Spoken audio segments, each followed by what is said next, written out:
శ్రీ గురుభ్యో నమ. హరి ఓం.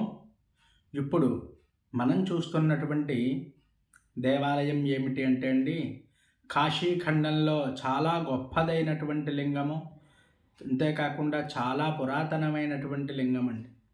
అందరూ కూడా భక్తి శ్రద్ధలతో ఇటువంటి శివలింగాల్ని దర్శనం చేసుకోవాలి కాశీక్షేత్రానికి వెళ్ళినట్లయితే.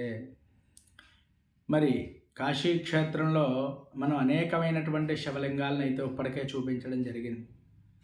ఇందులో మనం ఇప్పుడు చూస్తున్నటువంటి మరి స్వామి పేరు ఏమిటి అంటే నర్మదేశ్వరుడండి. ఈ నర్మదేశ్వర లింగం ఎక్కడుంది అంటే అండి, త్రిలోచన ఘాట్, అంటే ఘాట్లలో వెళ్ళినట్లయితే త్రిలోచన ఘాటు మనకి, ఈ ఘాట్లో బిందు మాధవుడు మొదలైనటువంటి ఘాట్లు ఇంకా దాటి బాగా ఎదరకు వచ్చేసినట్లయితే, బిందు మాధవుడు ఘాటు పంచగంగా ఘాట్ అండి. పంచగంగా ఘాట్ నుంచి ఎదరకు వచ్చేస్తే త్రిలోచన ఘాట్ అని ఉంటుంది. అక్కడి నుంచి కనుకను మనం పైకి బాగా కొంచెం దూరంగా వచ్చినట్లయితే ఈ నర్మదేశ్వరుడి యొక్క దేవాలయానికి వెళ్ళొచ్చు. అంతేకాకుండా మనం మరి ఆటో అలాంటివి ఏమైనా వెళ్ళినట్లయితే ఎలా రావాలి అంటే, ఈ ఏరియా పేరు మచ్చోదరి. ఈ మచ్చోదరి ఏరియాలో దిగి అక్కడ మనం ఆల్రెడీ ఇందులో కొన్ని వీడియోలు అయితే పెట్టడం జరిగింది. కామేశ్వర మహాదేవ్, అలాగే ఆది మహాదేవుడు, త్రిలోచనేశ్వరుడు పెట్టడం జరిగింది.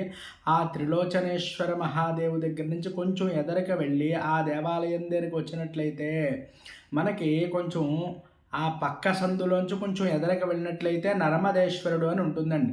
మనం ఎవరినైనా ఇక్కడ అడిగినా కూడా మనకి నర్మదేశ్వరుడు అంటే అందరూ కూడా చెప్తారు. అక్కడైతే మనం తలుపు కొట్టినట్లయితే, అంటే ఇది కొంచెం లోపలికి ఉంటుందండి, తలుపు కొట్టినట్లయితే ఏ టైం అయినా సరే వాళ్ళైతే తీస్తారండి మనకి. మరి అక్కడికి వెళ్ళి చక్కగా మనం అభిషేకం అది కూడా చేసుకోవచ్చు. వాళ్ళు ఏమీ ఇబ్బంది పెట్టట్లేదు. చక్కగా వాళ్ళు మనకి నీళ్లు ఇవన్నీ కూడా ఇస్తారు. మనం పాలు అవన్నీ కూడా పట్టుకుని వెళ్ళి ఏ ద్రవ్యాలైనా సరే మనం ఇక్కడైతే పంచామృతాలు కానీ అలాగే మొదలైనటువంటి పళ్ళ రసాలు ఇవన్నీ కూడా పోసుకొని శుభ్రంగా మరి అభిషేకం అయితే చేసుకోవచ్చు. ఎవరు ఏమీ అంటలేదన్నమాట. అంతేకాకుండా మరి అభిషేకం అవకాశం లేని వారు ఉంటారండి.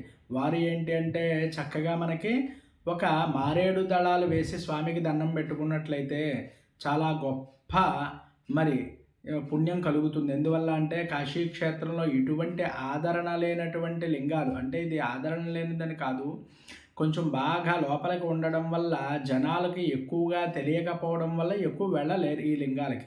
అలాంటి లింగాలు ఎవరైతే మరి చేరుకుని అక్కడ ఈశ్వరుణ్ణి సేవిస్తారో వాళ్ళకి చాలా గొప్ప ఫలితాన్ని పొందుతారు అని చెప్పి కాశీఖండంలో కూడా చెప్పబడింది. అనేకమైనటువంటి పురాణ ఇతిహాసాలు కూడా చెప్పబడుతున్నాయి.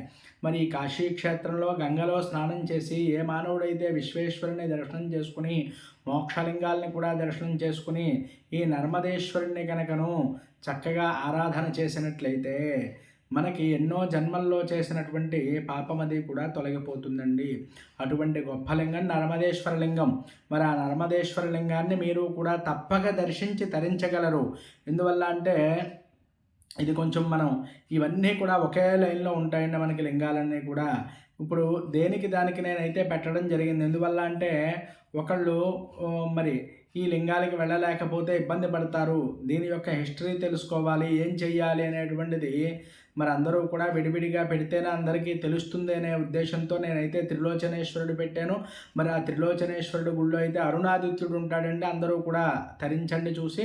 అలాగే మనకి కామేశ్వర మహాదేవ్ టెంపుల్ అని పెట్టాను, అందులో అయితే దూర్వాసేశ్వర లింగం ఉంటుంది.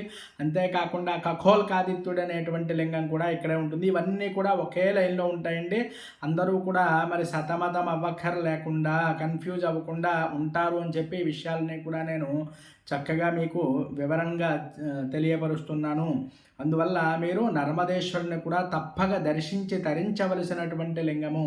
ఇప్పుడైతే నేను మీకు ఈ నర్మదేశ్వరుని చూపిస్తున్నాను, మీరు తప్పక దర్శించగలరు. ఇప్పుడు మనం ఈ ఎదరికి వచ్చినట్లయితే త్రిలోచనేశ్వర దేవాలయం దగ్గర నుంచి నర్మదేశ్వరుడు, ఇదిగో చూడండి మీకు ఇప్పుడు చూపిస్తున్నాను. ఈ యొక్క నర్మదేశ్వరుడు అండి, ఇలా మనం చక్కగా లోపలికి వెళ్ళినట్లయితే ఇక్కడ జనాలైతే ఎవ్వరు ఉండరండి. మనకి ఎప్పుడూ కూడా ప్రశాంతంగా ఖాళీగా ఉంటుంది. ఇక్కడ ఎంతసేపు కూర్చొని మనం జపం చేసుకున్నా, ఇక్కడ ఎంతసేపు కూర్చొని పారాయణ చేసుకున్నా, అభిషేకం చేసుకున్నా కూడా ఎవ్వరూ ఇబ్బంది పెట్టరండి. అందువల్ల ఇది మనకి గంగా నది తీరంలోనే ఉంటుంది. త్రిలోచన ఘాట్ అందరూ కూడా బాగా గుర్తుపట్టుకోవలసినటువంటి అంశం ఏమిటి అంటే త్రిలోచన ఘాట్. మనం ఘాట్లోంచి వెళ్ళినట్లయితే, అదే మనం మామూలుగా వెళ్ళినట్లయితే ఇదంతా కూడా నేను చెప్పడం జరిగింది. అందరూ కూడా ఈ యొక్క పరిసర ప్రాంతాల్లో ఉన్నటువంటి దేవాలయాలు అయితే చాలా ఉన్నాయి. మనకి చాలా విశేషమైనటువంటి లింగాలు మరి అందరూ కూడా చూసి తరించగలరు. ఇంకా ఎవరైనా మన ఛానల్ సబ్స్క్రైబ్ చేయకపోతే సబ్స్క్రైబ్ చేయండి. ఈ వీడియో మీకు నచ్చినట్లయితే లైక్ చేయండి, కామెంట్ చేయండి, ఎవరికైనా పంపించండి. హరి ఓం తత్సత్.